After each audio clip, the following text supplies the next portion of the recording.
یاد ہوگا کہ جب آپ اپوزیشن میں تھے تو آپ یہ جو عمران خان صاحب کی حکومت تھی اس کے بارے میں آپ اور آپ کے ساتھی کہا کرتے تھے کہ یہ IMF کے سامنے لیٹ گئے ہیں. تو کیا آنے والے دنوں میں کوئی آپ ایسے اقدامات تو نہیں کریں گے کہ پاکستان کے عام لوگ کہیں کہ دیکھیں جی عمران خان بھی لیٹ گیا تھا IMF کے سامنے اور اب شہباز شریف کی حکومت بھی لیٹ گئی؟ سر میں نے بالکل یہ کہا تھا کہ جب اسد عمر صاحب سے کے بارے میں بات ہوئی تھی اور جب وہ IMF گئے تھے تو میں نے کہا انگریزی میں بھی لیٹ گئے اور اردو میں بھی لیٹ گئے. بالکل میں نے یہ کہا تھا اور میں نہ انگریزی میں لیٹوں گا اور نہ اردو میں. وقت پہ میں نے IMF سے گفتگو شروع کی ہے. میں نے کہا کہ میں ٹیکس نہ لگاؤں، یہ بات تو پھر بھی مجھے سمجھ میں آتی ہے جو میں عمران خان کی حکومت پہ تنقید کرتا تھا، لیکن اگر میں 50 روپے فی لیٹر پیٹرول اور ڈیزل کے اوپر نقصان کر رہے ہیں اگر حکومت پاکستان، تو مجھے پھر یہ بھی کوئی بتائے نا کہ میں وہ پیسے کہاں سے لاؤں.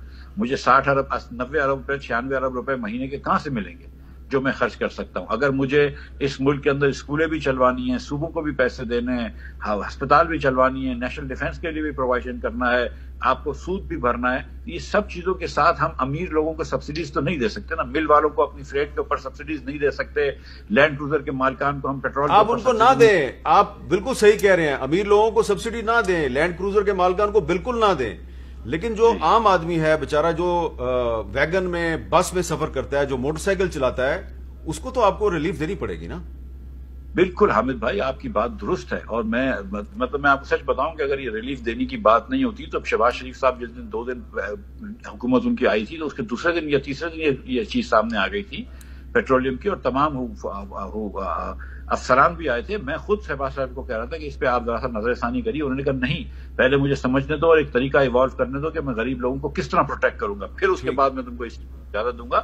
انہوں نے مجھے منع کیا ہے. سر سن لیں، جب پیٹرول مہنگا ہوتا ہے، جب ڈیزل مہنگا ہوتا ہے تو بجلی مہنگی ہوتی ہے، آپ کا آٹا مہنگا ہوتا ہے، آپ کی روٹی مہنگی ہوتی ہے، آپ کی سبزیاں مہنگی ہوتی ہیں. اس وقت 137 روپے کا لیٹر کون آدمی پاکستان میں سخت کس کی اس کی جیب میں اتنے پیسے ہیں کہ وہ خرید سکتا ہے؟ اسی کو کامیابی کہتے ہیں کہ $1 بلین لے آئیں. اگر وہ $1 بلین لانے کے لیے آپ نے 30 روپے یہاں سے پیٹرول اور مہنگا کر لیا اور 160 روپے کا پیٹرول کرتے ہیں اور لیکن $1 بلین IMF سے مل جاتے ہیں، تو کیا یہ کامیابی ہے؟ مسلم لیگ نون اور اپوزیشن PDM ایک پیسے کی بھی مزید پیٹرول کی قیمت بڑھانے کی اجازت حکومت کو نہیں دے گی. یہ ہم نہیں کر سکتے کہ IMF کی ایما پہ، IMF کے کہنے پہ آپ پیٹرول مہنگا کریں. جی مفتاح بھائی، تو یہ آپ کا جو بیان تھا کہ ہم 1 روپیہ بھی نہیں بڑھانے دیں گے پیٹرول کی قیمت میں IMF کے دباؤ پر، تو اس پر قائم ہے نا آپ؟ 1 روپیہ بھی نہیں بڑھانا آپ نے؟ بالکل، جو میں نے آپ سے گزارش کری، دیکھیے ایک گزارش یہ ہے کہ آپ حکومت کو بالکل ہم نے کہا تھا کہ ٹیکس نہیں لگانے دیں گے. یہ اس وقت ٹیکس بھی لے رہے تھے. یہ